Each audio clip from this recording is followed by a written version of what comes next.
échéances en prélude au scrutin présidentiel de 2015. Faure Gnassingbé a choisi à dessein de développer la construction des infrastructures routières pour duper les Togolais et camoufler le pillage systématique et organisé des richesses du pays. Cette option permet également à Faure Gnassingbé d'organiser la surfacturation de sa marché publique pour alimenter les caisses noires du régime devant servir à l'achat de conscience au cours de la présidentielle en préparation. La crise du secteur social a été exacerbée par la récente sortie indigne, empreinte de mépris et d'arrogance du Premier ministre Aoumé Founou lors de sa visite surprise au CHR de Lomé commune à Kéké. Cette sortie ne vient que confirmer le manque de priorité que le gouvernement accorde au secteur de santé. Dans le secteur de santé, donc, sur toute la richesse que produit le Togo, seulement 1,75% sont consacrés à la santé, un des secteurs les plus vitaux du pays. Une situation que dénonce le syndicat des praticiens hospitaliers du Togo Saint-Force. Pour ce syndicat, la santé ne rentre pas dans les priorités du gouvernement. Les conditions de travail sont exécrables.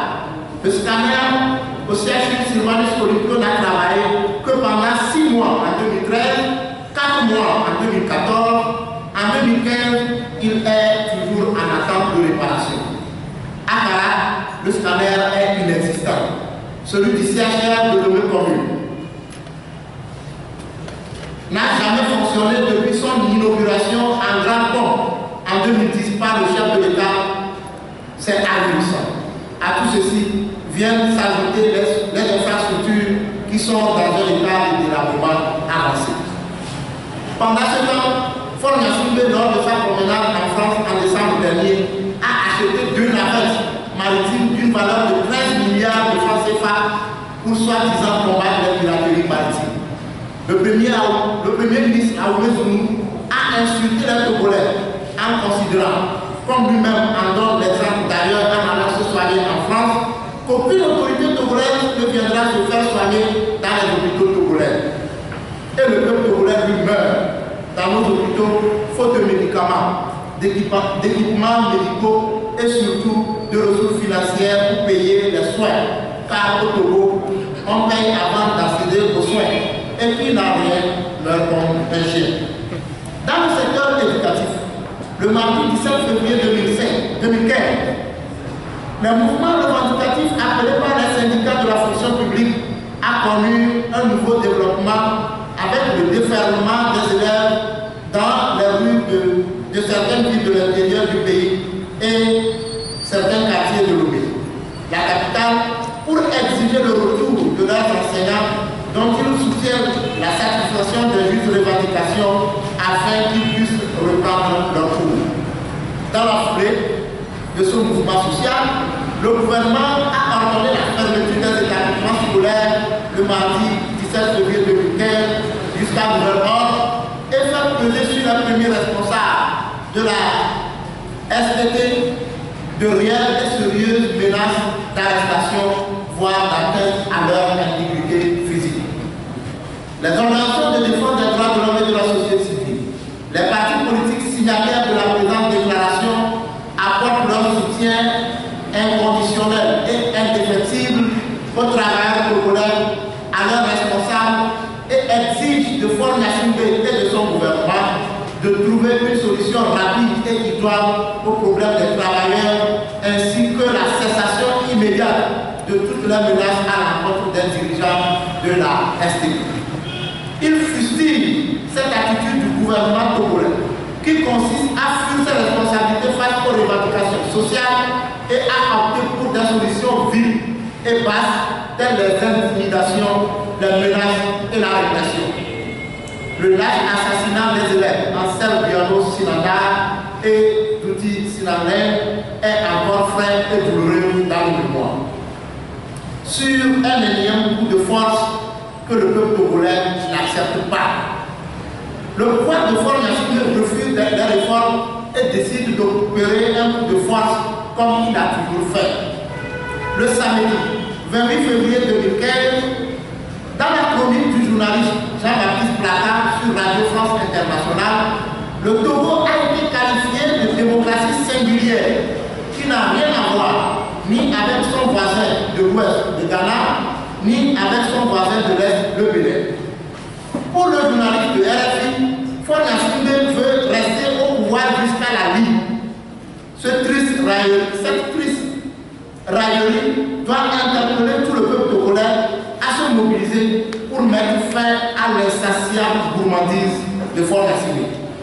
Les organisations de défense des droits de l'homme et les partis politiques signataires de la présente déclaration interpellent solennellement le chef de l'État sortant, Faure Gnassingbé lui-même, et le rendre responsable entièrement de la situation du coup de force actuel.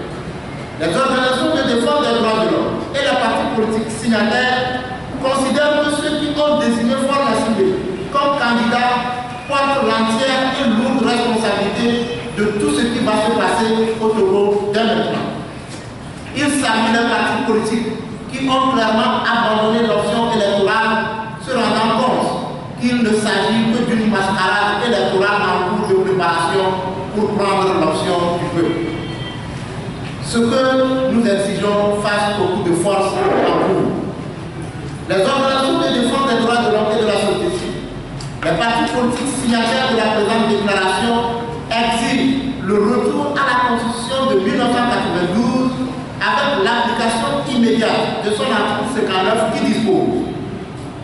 Je cite, le président de la République est élu au suffrage universel direct pour un mandat de 5 ans renouvelable une seule fois. En aucun cas, nul ne peut exercer plus de 2 mandats. Fin de citation. En conséquence, Faure Gnassingbé, ayant déjà fait 2 mandats de 5 ans, ne doit plus se représenter. 38 ans, plus 10 ans, ça suffit. Faure Gnassingbé et Swaziland doivent partir. Les ODDH et les partis politiques signataires exigent l'arrêt du processus électoral en cours et la mise sur pied d'un régime de transition pour prendre en charge la gestion du pays afin de mettre en œuvre les réformes. Appel à la mobilisation du peuple togolais en vertu de l'article 150 de la Constitution adoptée par référendum le 27 septembre 1992. À la lumière de ce qui vient d'être démontré, il ne fait aucun doute que Faure Gnassingbé et Swaziland est en train d'opérer un coup de force électoral et tombe de ce fait sous le coup de l'article 150 de notre Constitution qui dispose, je cite, en cas de coup d'État ou de coup de force quelconque, tout membre du gouvernement ou de l'Assemblée nationale a le droit et le devoir de faire appel à tous les moyens pour rétablir la légitimité constitutionnelle, y compris le recours aux accords de coopération militaire et de défense existants. Dans ces circonstances, pour tout Togolais, désobéir et s'organiser pour faire échec à l'autorité illégitime constitue le plus sacré des devoirs et le plus impératif. Le plus sacré des droits et le plus impératif des devoirs. Fin de citation. Les ODDH et les partis politiques rappellent avec insistance au président sortant les dispositions pertinentes du 3e paragraphe du préambule de la Déclaration universelle des droits de l'homme du 10 décembre 1948. Je cite, considérant qu'il est essentiel que les droits de l'homme soient protégés par un régime de droit pour que l'homme ne soit pas contraint en suprême recours à la révolte contre la tyrannie et l'oppression. Fin de citation. À cet effet, les organisations de défense des droits de l'homme et de la société civile, ainsi que les partis politiques signataires, demandent à toutes les couches de la population togolaise, jeunes, hommes, femmes, organisations de la société civile, partis politiques, syndicats, confessions religieuses, fonctionnaires des secteurs publics et privés, étudiants, artisans, commerçants, conducteurs de véhicules de transport en commun, émigrants, cultivateurs et autres corps de métier à se sentir concernés par cette situation de coup de force et les appels à la mobilisation générale sur toute l'étendue du territoire national et à participer massivement aux manifestations dont le calendrier leur sera communiqué sous peu. sera nommé le 2 mars 2015 les signataires. Pour ABER, son président, M. Messan Koko Bio. Pour Afrique Tradition, son président, M. Niblé Michel. Pour AJA, son secrétaire administratif, M. Aoumé Benjamin. APDDS, son président, honorable député Habia. Pour AMIS, son président, M. Ajamon Fidel. Pour Asbito, son secrétaire général, M. Kao Achon. Pour l'ATDH, son président, M. Klousson Kekou Higedeva Siméon. Pour l'ATDPDA, son président, M. Larson Laté Roger. Pour Sibal Togo, son secrétaire général, M. Aninefa. Pour la RTDA, son président, M. Raphaël Kandé Agaré. Pour Moussel, son président, M. Chobé Roméo. Pour Motosil, son président, M. Messa Yanvi alias Eric MC. Pour Récit, son président, M. Agremagnon Patrick. Pour le mouvement Martin Luther King, la voix des sans-voix, son président, le pasteur Edo Kom. Pour l'innovation internationale, son président, M. Achobé de Fouet Louis Rodolphe. Pour UGDL, son président, M. Sonadi Emmanuel. Pour le mouvement des républicains centristes, son président, M. Abbas Kaboua. Pour le parti des Togolais, son président, M. Alberto Olympio. Pour le parti des travailleurs, son secrétaire général chargé de la coordination, M. Claude Amégavi. Pour le parti national panafricain, son président, M. Akadam Sipi. Pour le REJA, son président, M. Johnson Kwasi Asiba. Je vous remercie pour votre attention.